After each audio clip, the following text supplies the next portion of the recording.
गयलमरा साई जल कष्ट गरा हांडी धरी स्थानीय सरपंच घर सम्मुखें धारणा बसिले ग्रामवासी।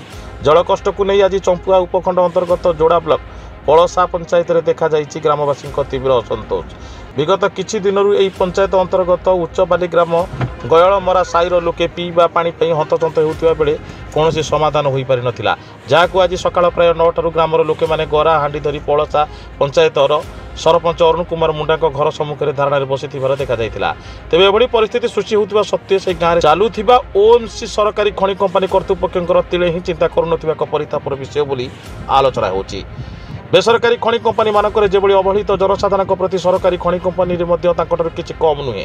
खनि चतुर्पार्श्व में घर गुड़िकर अवस्था धूली धुआरे एभଳି परिस्थिति सृष्टि होइछि न देखिले विश्वास करिपारिबे नाही। जोटी पशु पक्षी रहा कष्टकर हो पड़ो से आदिवासी जीवन किपरि काटुंट ता केवल भगवान ही जानते। तेबे वर्तमान नूतन सरकार गठन स्पष्ट होता बेले सरकार गठन है खनि अंचल में रोकथि जनसाधारण को नूतन सरकार भल दृष्टि देवे ना खनि कंपनी मान प्रति गड़ाणिया हे ता देखा बाकी रहा। केन्दुझर जिलूर मुख्य प्रतिनिधि रवींद्र खमाणिया रिपोर्ट साई सत्य न्यूज।